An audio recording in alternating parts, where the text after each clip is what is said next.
नमस्कार, आप लाइव हैं वॉइस ऑफ पानीपत पर और मैं चाहूँगा कि इस इंटरव्यू को आप ज़्यादा से ज़्यादा शेयर जरूर करें, क्योंकि ये इंटरव्यू बड़े काम का है। क्योंकि पिछले कई सालों से जो व्यवस्था चलती आ रही थी उसमें थोड़ा सा परिवर्तन होने जा रहा है।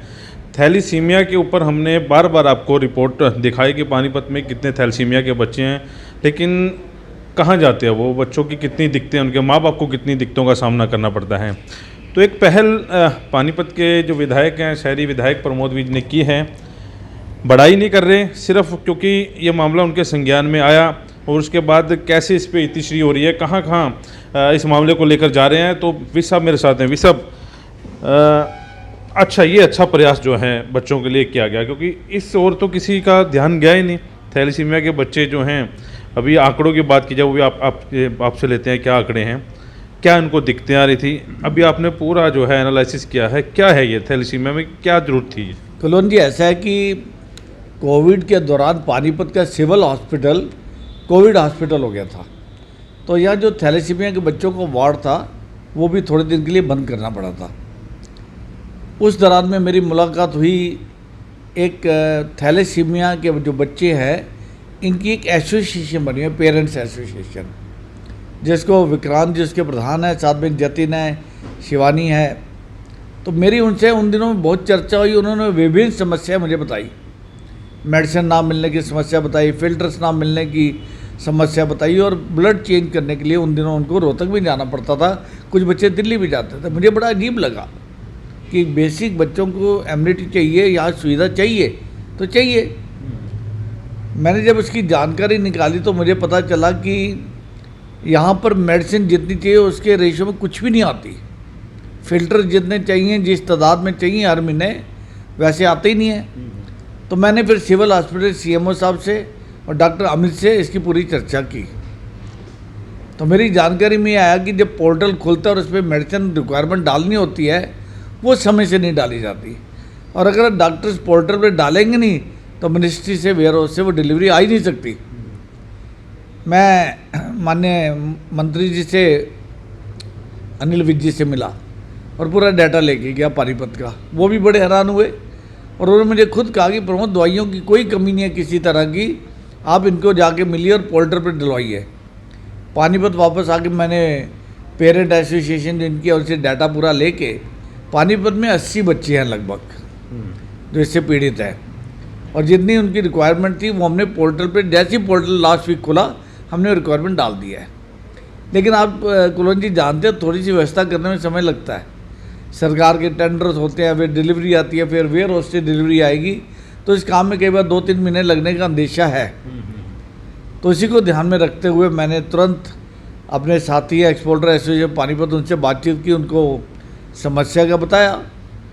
पानीपत एक्सपोर्टर एसोसिएशन ने पहले भी हमारी बहुत मदद की है, चाहे ऑक्सीजन कंसनट्रेटर थे, ऑक्सीमीटर से, आजकल मेडिकल कैंप भी लगाए जा रहे हैं, अगर आपने देखा उनके द्वारा।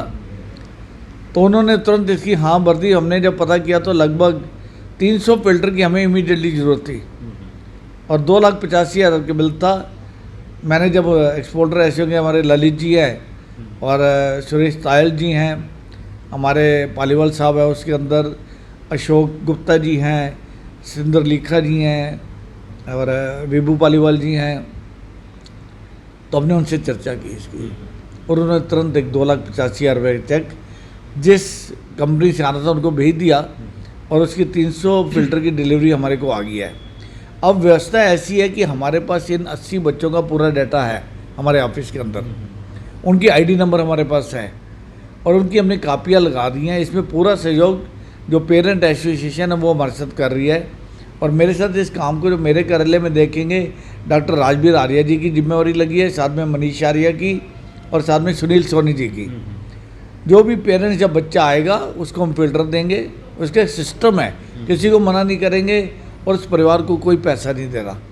और जैसे ही फिल्टर ख़त्म होने वाले होंगे, हम एक्सपोर्टर एसोसिएशन के माध्यम से अगली खेप भी इसकी 300 पीस की और आ जाएगी। मन में भाव ये है कि किसी बच्चे को रोहतक क्यों जाना पड़े, और इन द मीन टाइम मैंने डॉक्टर से काम करके सिविल हॉस्पिटल में भी फ्लोर चालू हो चुका है, तो इन बच्चों को कहीं बाहर नहीं जाना। ब्लड की यहाँ कोई कमी नहीं है। हमने पिछले दिनों लगभग 1300 या 1400 यूनिट हम ब्लड दे चुके हैं ब्लड बैंक को, रेड क्रॉस को, और अभी उन्होंने हमें रोका हुआ है कि अभी थोड़े दिन आप रुक जाइए। जैसे ही वहाँ से वो अप्रूव करेंगे ब्लड हम और डिफरेंट ऑर्गेनाइजेशन के माध्यम से ब्लड डोनेशन के कैंप फिर शुरू कर देंगे। मन में भाव यह है कि सेवा करनी है शहर की, कोई कोना छूट ना जाए, कोई बच्चे छूट ना जाए, इसी भाव से ये काम भी किया है और आगे भी करते रहेंगे। क्योंकि इसीलिए आपका इंटरव्यू लेना ज़रूरी हुआ, क्योंकि इस ओर तो किसी का ध्यान ही नहीं था। और थैलीसीमिया की बार बार ये बात आती थी कि बच्चों को दिल्ली या इधर सोशल मीडिया पर भी हम लोग देखते थे कि थैलीसीमिया के बच्चों के लिए जूट चाहिए। आंकड़ों के हिसाब से कितना पिछले सालों में आया है, कितनी पानीपत को ज़रूरत थी, और ये सारे आंकड़े आपने स्वास्थ्य मंत्री के सामने रखे? पूरा डाटा रखा। लगभग हमें यहाँ पे हर महीने 125 फिल्टर के लगभग चाहिए। और मैंने जब हॉस्पिटल का डाटा देखा तो सरप्राइजिंगली 65 फिल्टर्स आए थे एक साल में। It's unbelievable. लेकिन जब आपने पोर्टल पे डाला नहीं हुआ तो आएंगे कहाँ से? तो इसीलिए व्यवस्था इमीडिएटली करनी पड़ी। मेडिसिन की व्यवस्था भी कर दी गई है। सिविल हॉस्पिटल में दवाई की कोई कमी नहीं है और आगे भी दवाइयाँ आती रहेंगी। मैं तो ये चाहता हूँ कि आपके माध्यम से हमें और भी समाज में कोई किसी को सहायता चाहिए, किसी की कोई जनरल प्रॉब्लम है, मासिस की प्रॉब्लम है, चाहे हेल्थ इशू की है, इन सबको हम एड्रेस करने के लिए बैठे हैं। प्रोवाइडेड कि हमें सूचना आपके माध्यम से भी आती रहेगी तो समाज की सेवा पूर्ण रूप से करेंगे। सब इतनी बड़ी नेग्लिजेंसी रही है। उन बच्चे जो हैं, मैंने ऐसे भी परिवार देखे हैं जिनके घर पर खाना नहीं पकता था, लेकिन उस बच्चे को ज़रूरत थी। कहाँ से पैसे का जुगाड़ करके वो बेचारे अपने बच्चों को करते थे। इस नेग्लिजेंसी के हिसाब से अगर जो पुराने आंकड़े उठाएं, लगता नहीं कि उन अधिकारियों पर भी कार्रवाई होनी चाहिए जो नहीं पूरा इसको कर पाए? कुल्लू जी, एक कमी कहीं ना कहीं पेरेंट्स की भी है। अभी वो सारे के सारे बच्चे पेरेंट एसोसिएशन से नहीं जुड़े, रजिस्ट्रेशन उनकी भी अलग अलग जगह पे है। कोई डाटा कंसोलिडेट नहीं किया था किसी ने, अब हमने उस डाटा को कंसोलिडेट किया है। आज हमें पता है कि पानीपत पूरे ज़िले के अंदर लगभग 80 बच्चे हैं जिनकी हमें केयर करनी है। और इसीलिए मैंने इसको सुनिश्चित किया है कि कोई कमी ना रह जाए। पैसे की समाज में कोई कमी नहीं है।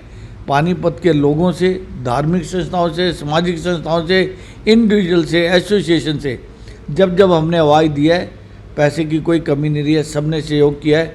हम अपना भी सहयोग थोड़ा बहुत करते रहते हैं, परिवार की तरफ से भी करते हैं, लेकिन मेन सहयोग इस समाज का है, शहर का है, जो हमारे साथ इस शहर की चिंता करते हैं। सबका बहुत बहुत धन्यवाद। मतलब ये अधिकारियों को ये तो नहीं हो गया कि मतलब पानीपत समाज सेवियों का शहर है, समाज सेवी अपने आप कर लेंगे, हमारे को जरूरत नहीं काम करने की? नहीं, ऐसा नहीं है, ऐसा नहीं है। फिर भी समाज की सरकारों को जरूरत पड़ती है। कोविड काल के दौरान सरकार इतना खाना कहाँ बैठ के बनाती? ये पानीपत की सामाजिक संस्थाएं तो थी, धार्मिक संस्थाएं, NGOs, पर्सनल लोगों ने दिन रात लाखों लोगों को खाना पहुंचाया, राशन पहुंचाया। तो समाज की ज़रूरत हमेशा सरकार को रहती है और इसके लिए पानीपत तो बहुत मशहूर है। चाहे आज से कुछ साल पहले आपको याद हो जब एक आंदोलन चला था, उसमें पानीपत में हज़ारों बच्चे रात में टोल पर रुक गए थे, छोटे छोटे बच्चे। और सभी गुरुद्वारों ने, मंदिरों ने वो सेवा की थी। अगर आपको याद हो, एक एक गुरुद्वारे के अंदर, मंदिर के अंदर बिस्तर लगाए गए, सर्दियों के बिस्तर, बच्चों को दूध पहुंचाया गया, टोल के ऊपर खाना पहुंचाया गया। तो पानीपत अपनी इस भावना के लिए बहुत मशहूर है, सेवा भाव के लिए। और आज भी पानीपत के लोग इस बात पे आगे ही रहते हैं। समाज सेवियों की बात कर रही है, समाज सेवी का कर्ज है हमारे ऊपर जो पानीपत के समाज सेवियों ने कर दिया। कभी दिल करता है आपका एज ए विधायक भी ठीक ठाक सिस्टम हो, इस समाज के जितने सामाजिक कार्यकर्ता हैं उनके लिए भी कुछ किया जाए? क्यों नहीं, समाज के अंग हैं वो। कोई समर्थ है, कोई समर्थ नहीं है। मैं हमेशा जानता हूँ कि जो पैसा देता है, पैसा तो एक नीड है सेवा करने का, पर हाथ भी तो चाहिए। अगर हमें वो साथी भी चाहिए जो समाज सेवा को प्रैक्टिकली करे। राशन बांटने के लिए किसी ने 1 लाख रुपए दे दिया अनाज के लिए, वो एक सेवा है, वो पैसे वाले ने कर दी। पर खाना बनाना, खाने का बांटना, ये एक अलग सेवा थी। हर टाइम पैसे से सेवा नहीं होती, व्यक्ति को अपना पर्सनल योगदान भी देना पड़ता है, फिजिकल प्रेजेंस देनी पड़ती है। और इसके लिए मैं सबको एक बात कहूँगा कि कोविड में जितने भी लोगों ने सेवा की, चाहे वो पुलिस के लोग हैं, चाहे हेल्थ डिपार्टमेंट के लोग हैं, चाहे पत्रकार लोग हैं, चाहे समाज सेवी हैं, चाहे धार्मिक क्षेत्र से हैं, सामाजिक क्षेत्र से हैं, इनका मान सम्मान इनके लिए जितना हो पाए हमें करना चाहिए। कोविड काल के दौरान इन लोगों ने अपने रिस्क को भी कवर नहीं किया और अपनी जोखिम डाली, जान को जोखिम में डाला और काम किया। बहुत बहुत धन्यवाद है हर एक का। लास्ट सवाल, अभी जो आपने लहर चलाई है थैलेसीमिया के बच्चों के लिए, ये चलती रहेगी, रुकेगी नहीं जब तक आप विधायक हैं, या कोई ऐसी व्यवस्था कर देंगे कि ये कंटिन्यू आगे रहे? ये एक बफर स्टॉक है। मेरा मेन प्रयास यह है कि सरकार के पास जब ना फंड्स की कमी है ना दवाइयों की कमी है, तो उस व्यवस्था को ठीक करना है पहले। जब तक व्यवस्था ठीक नहीं होती, मैं बच्चे को कमी नहीं आने दूंगा, चाहे इसमें 2 महीने लगे, चाहे 3 महीने, चाहे 4 महीने, बच्चे को यहाँ से सब कुछ मिलेगा। लेकिन हमारा प्रयास ये है कि हमको व्यवस्था ठीक करनी है। व्यवस्था ठीक रखेंगे, अच्छा प्रयास था। इस इंटरव्यू को जरूर वायरल करें, और आपके आसपास भी अगर थैलेसीमिया को कोई बच्चा है तो जाहिर तौर पर प्रमोद विज जी का कार्यालय है बस अड्डे के बिल्कुल साथ वेस्ट होटल की बगल में, वहाँ पर आप आकर संपर्क कर सकते हैं। वॉइस ऑफ पानीपत के लिए प्रदीप पांचाल के साथ कुलवंत सिंह।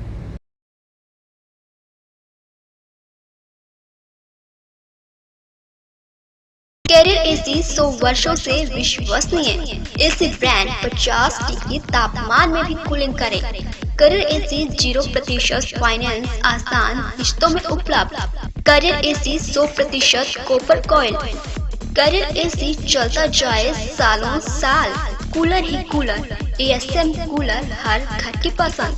100% कॉपर मोटर में एएसएम कूलर कूलिंग में number 1। Balaji electronic near Federal Bank, GT road, Panipat. 98122145।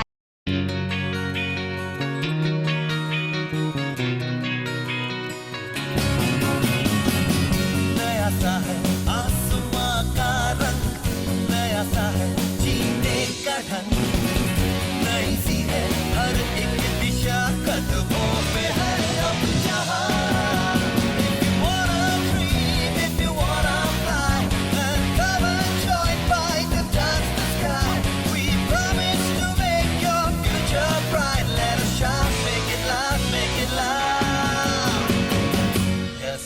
Yes,